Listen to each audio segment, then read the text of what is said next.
Mga kapatid, ang kabaligtaran ng mga ito ay lahat na ating pagbigay ng pagmamahal, hati ng paggawa sa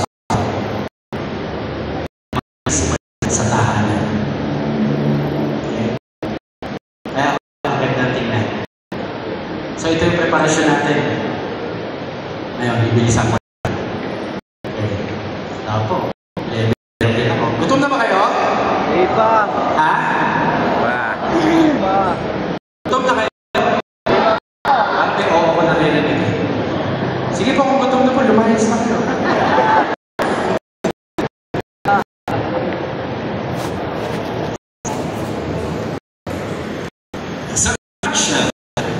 Let me summarize first the season of Lent. Lent lang muna ito. Okay? To love more and more. That's what we discussed last night. That's what we discussed. It is a faith. To nourish our soul more prayer. And to thank the Lord always, because in Him I have faith. Okay? So this is preparation. Mahalin ang mga hindi mo kayang mahalin. Hirap maging Kristiyano, no? Sabi kasi Kristo, mahalin ang kaaway. Wow, grabe naman, Lord. Hirap talaga pag sinampan daw yung Kristo. Iharap mo yung wow, grabe, Lord. Tindi, no?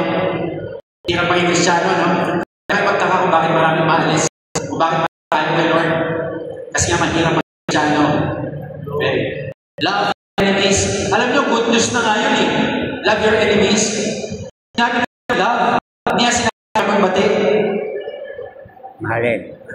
Kaya inaaway ka, kahit hindi ka nagpapasi. That's it. To love your enemies. Hirap maging Kristiyano. Tapos, pumunta ka sa Kristo. Ang buhay ng Kristiyano. Kaya pala makita, masaya mo. Masaya mo. Kasi naiisip na yun, hirap pala maging Kristiyano.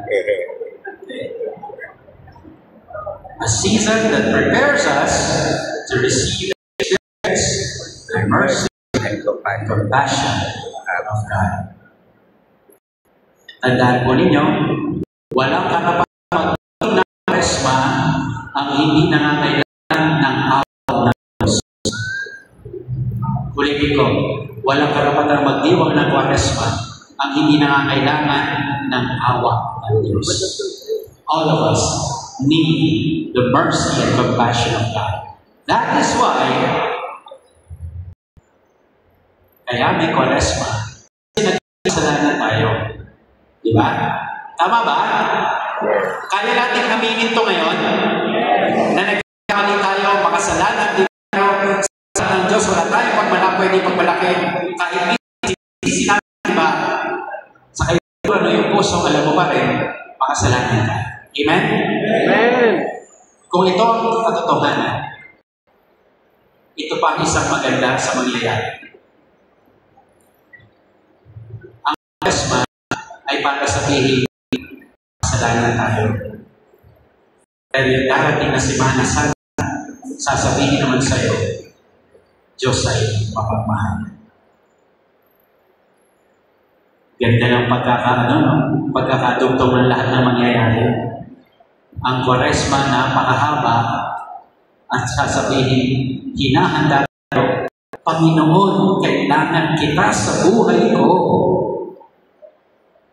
At ito darating na Semana Santa, dadalhin ko ang iyong pagmamahal sa akin. Okay? So, simpleng hamon ng Semana Santa, tignan nyo, gawin nyo Santa yung Santa. Tama ba?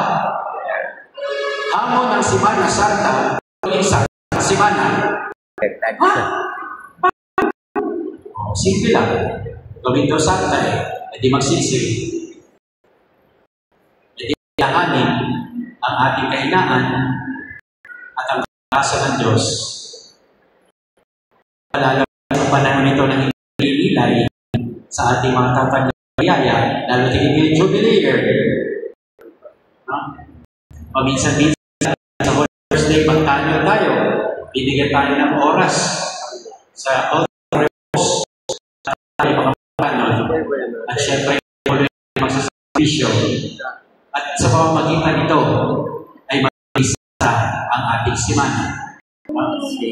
And so, God's initiative to save mankind is malapit po ito. Sana nananalig tayo lahat. April 13 po, simula na ng Holy Week. Sunday na. Palm Sunday na. April 13. Lapit na. At dito maramdaman yung initiative ng Diyos na tayo ay iligtas. Ang mapagligtas na gawain ng Diyos.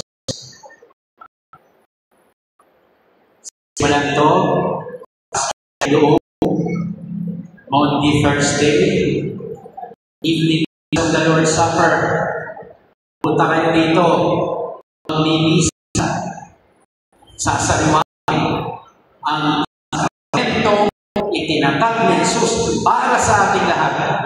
Kung kailan ang tinatay ay tunay na katawan at ang tunay na dugo ni Jesus. Yung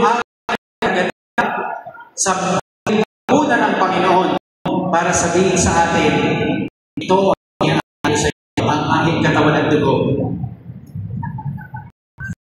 Isip ba kayo tuwing sa mga abangan nyo yung Holy Thursday sa gabi, punta po kayo dito. Sa lang yung dito sabay nyo sasaniwain, ay, katawan ni Kristo.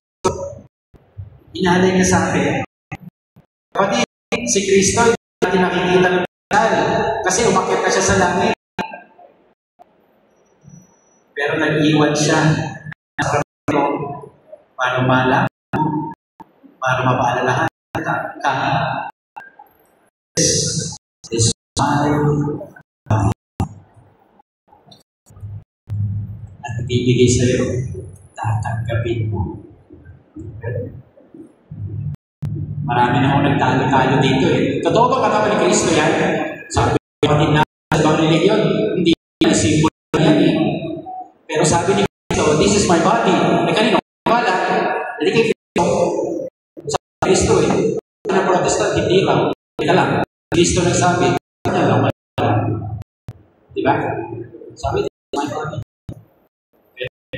Amo, paulit-ulit.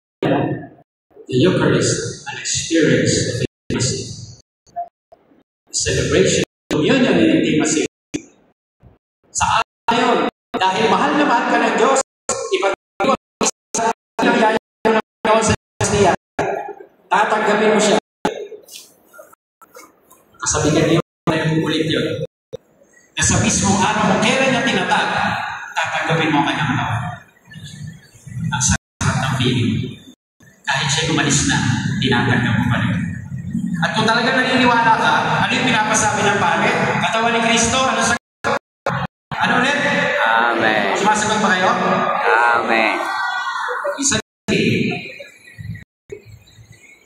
aapat.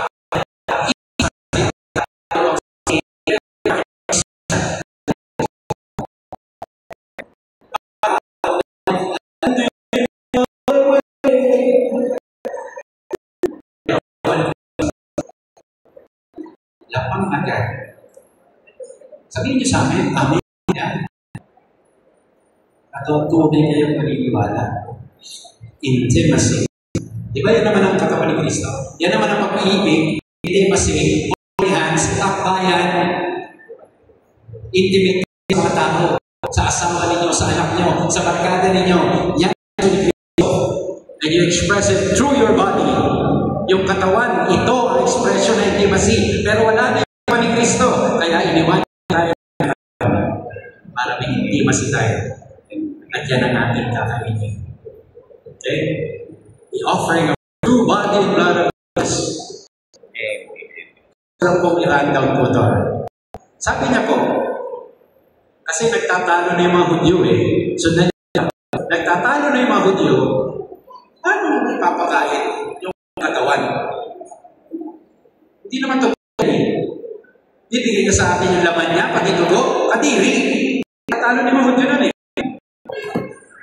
Kasi ito lang yung turo ni Kristo na nagtalo yung mga Hudyo. Yung turo ni Kristo, hindi naman sila nagtalo eh.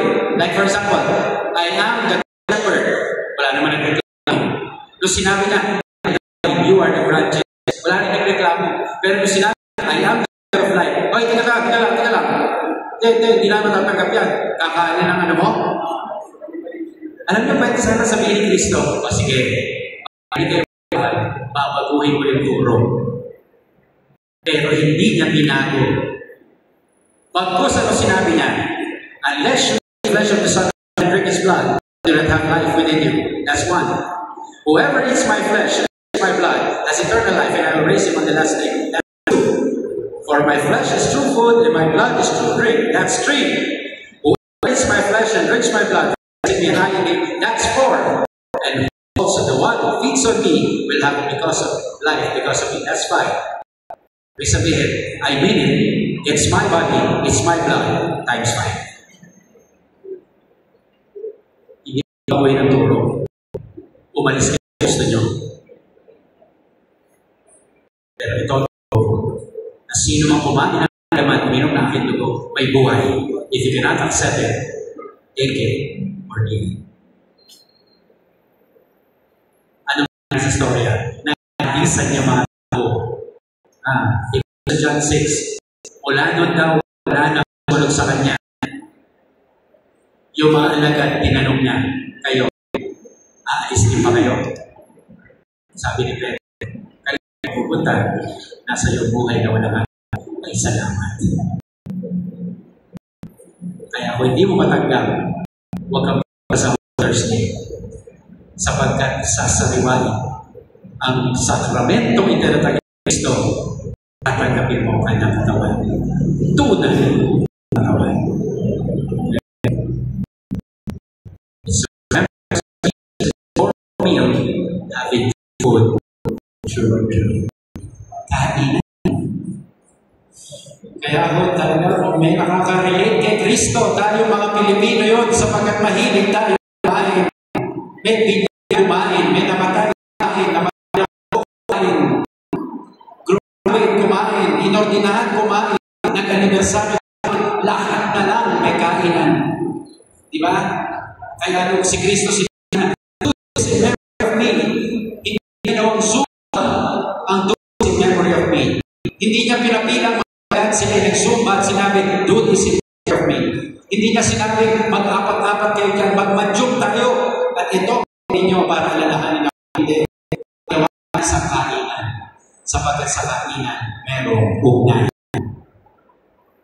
Kaya mga magulang dito, hinahamon namin mga bata. Pagsabay-sabay ang kumain ng inyong pamilya. Ha? Huwag kayong mapatalo sa mga telenovela. Kaya hindi kayo nagsasabay-sabay dahil may mga pinapanood pa. Mamaya na ako kakain, meron pa akong pinapanood. Kukuha ng pagkain sa mesa, pupunta sa TV, huwag niyong bahayaan yan. Sapagkat sa mesa, may ugnayan. Sa kainan, may ugnayan. If Family Rosary Crusade tells us, the family that prays together, let me add it to the family that eats together, stays together. Sabi rin ng Cardinal Tapia. Kaya kumain kayo ng sabay. Mahirap kasabay sa kainan ang kaaway, tandaan niya. Ang lahat ng kumakain ng sabay magkakabatilan. Nasubukan nyo naman kumain kasama kaaway nyo? Payag yun. Oo. Paano gusto mo pa ng kanin, nakatapat sa kanya, hindi mo magot. Mag-inayat ka na. Kung meron kaibigan magkakaway, pakainin nyo na sabay, pagpatiyan. Sapagkat sa kainan, may ugnayan.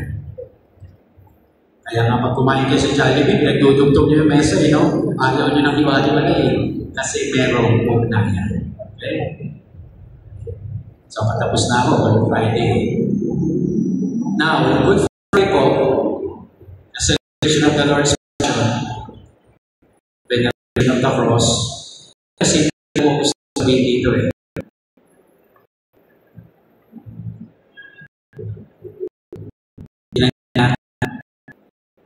The cross of Jesus is God's way of inviting each one of us to make the world less difficult for us.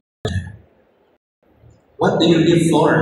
If not to make the world less difficult for each other. Hindi tayo pabigat sa tao. No? May umako ng bigat si Jesus. Huwag magiging pabigat sa tao. Kailangan pagkaintin natin ang buhay ng tao. Alam niyo po, sasabarize ko lang po yung Good Friday. No? Ito po, pupunta tayo. Gugulitan tayo namatay sa Jesus. Yung ating katubusan. Ang pinaka-analogy kong gusto rito ganito. Kanina po, kasi po may activity rin kami sa San Mateo Led collection ng diocese namin. Alam po ako doon, takot yung pagkain na maaga. So pumunta po dito, na mag-serial collection. Alas 10 po yung ating collection. Dumating po ako bago mag-9. Hindi po ako pinag-aalmusal. Pumunta po kami sa parking house kanina. Okay, kumain po kami doon. Sa kanan ko po, alam ko si Father nandun. No? Pare po yung nasa kanan ko. Kasi nga po siya. Okay. Binati naman si Father. Pero hindi po niya siguro alam na pare kasi naka-jacket lang po ako. Okay. Tapos po, dahil ako po ay chismoso, lumapit na po yung waitress ni Father para sa bill. Tapos narinig ko, binayaran ng mag-asaya sa likod ko yung kinain ni Father. Sa loob-loob ko, parang gusto ko sabihin sa pari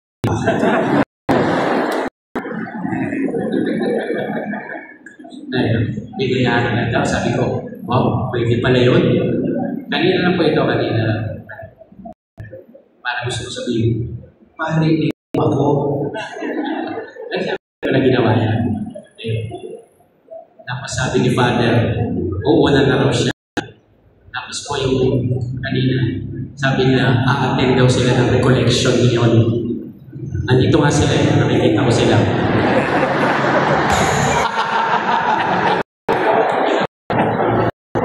Pwede niyo pong ipipin sa lisensya ba? Pero bakit ko sinasabi? Because this is Good Friday. Ano yun? Mga kapatid, something has been ruined in the world. Kasalanan. At dahil ang tao nagkasala,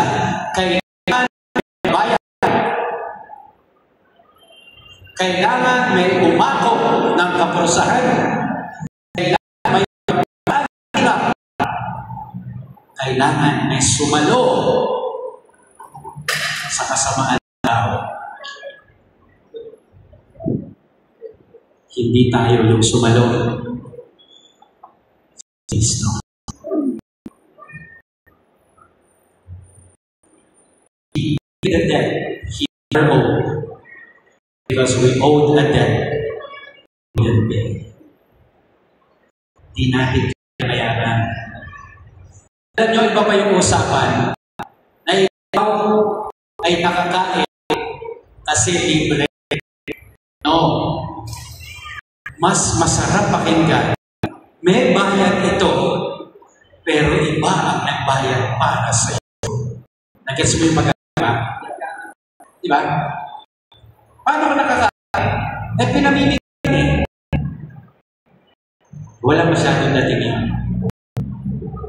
Pero paano ka nakakain? Eh, may bayad yun. Merong ibang bayad.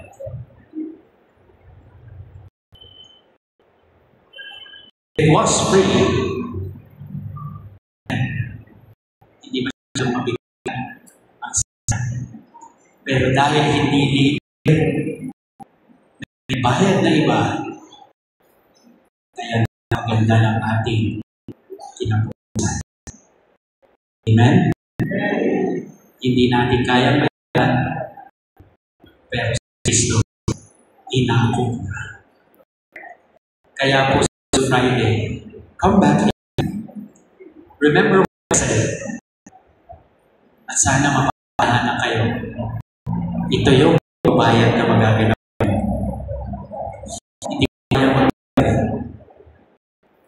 Pero si Kristo ang umako.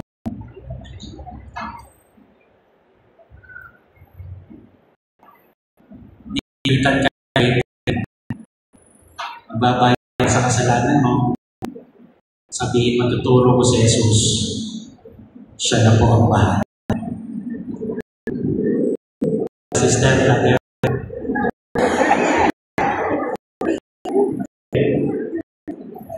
Kahit nila yung mga kapatid, ang disgrace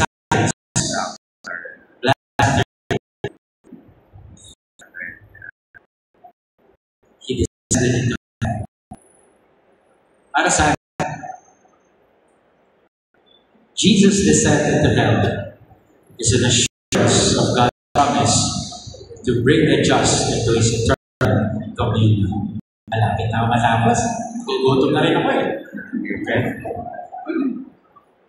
Ito ang ating pinakahuling paghahanda natin sa lubungin at bago natin ang sinasabi natin, walang iba kundi ang Easter Sunday o ang linggo ng pagkabuhay. Kaya mga kapatid, merong recollection para masigit tayo lahat sa pagkaya. Okay yan, may pagkaya ka. Nakikama tayo lang sa pero sana, bago magsimana Santa, kumbinsido ka na nakailangan mo si Jesus dahil tayo ay pagkaya. Pagpasok ng Semana Santa, tatabihin ang pag-ibig at awa ng Diyos para sa ating lahat na kailangan tayo dasal. Kaya mga kapatid, no? Ang Easter Vigil na yan is the mother of vigils. The highest of all our celebrations. Life in Jesus Christ, the springtime of our life, tayo ay muling magiging mga bagong nilalang dahil sa pagkabuhay ng ating Panginoon. Yan ang ating sasabihin ngayong Semana Santa. Your life in Jesus is life that is communion with God and with all of His holy ones. Kaya mga kapatid, ito ay practice natin pagpunta natin ng langit.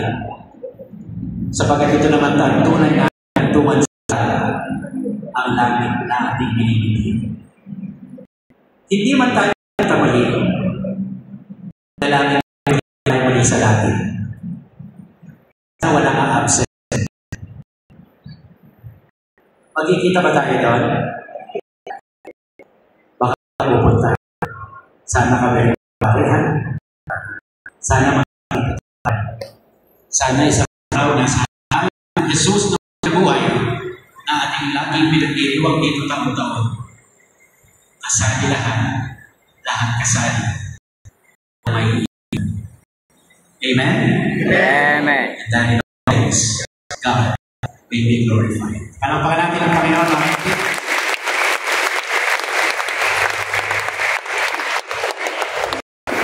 At ako ay magpapasalamat sa inyo, sa inyong pagpapalala sa invitation ni Father Alan, na kayo po ay makakilay sa umato, tayo kasama-sama.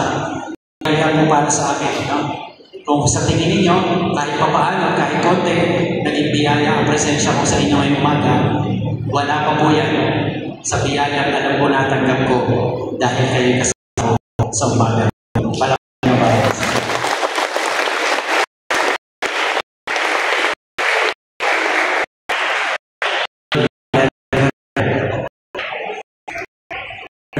Muli sa lahat, napakalaman natin si Father Jeff. Tapos ng toko, ang susunod namin ay banal na misa. O ba? Na ay tatanggap sa katawan ng Panginoon na siya yung nagbayad. No? Kaya walang uuwi sa mga ito. Walang uuwi. Ito ang unang pagpapakita nila ng paghahanda ng Resma. Tapos ng recollection, isimbahan sila. Tama ba? Walang sumasagot. Kita nyo? Parang gutom na. Naku, fasting agad. So, grabe. Talagang pagdating mo katabi mo, uuwi ka. Ay, hindi. Katabi mo, sabi mo, tatakas ka. Anong sabi? Tatakas daw? Ay, sama na. Anyway, nakakatawa na ang ganda mga sinabi ni Father Jeff sa ating hindi lang basta naging ideya ang Holy Week at ang Lenten season. May mga gagawin tayo. May mga kailangan tayong gawin para maging makabuo ng ating Lenten season. No? Sabi niya kanina ka na, sabi niya, may mga tayo sa bahay natin na hindi na ganda ko natin ni Father. Sabi, durwari daw, may damit na isang buwan mo hindi nagamit, hindi na daw sa iyo yun. Hindi na daw sa iyo yun. Kaya pag uwi nyo daw sa bahay mamaya, tignan nyo. Halimbawa, nakita lang yung 5 mo, nandito kami ni Father Jeff. Diba? Diba? Father Jeff na ayaw na dito ng message. May kwento dati si Bishop Bahati, Father. Meron daw isang sa kanya. Sabi, Bishop, bakit gano'n? Nakatira ako sa apartment. Tapos ako'y nasa gitna. Nasa kanan na sa akin. Kasal sa simbahan. Yung nakatira sa akin ay naglilid-ilid ng kasal. Bakit ganun? Yung kasal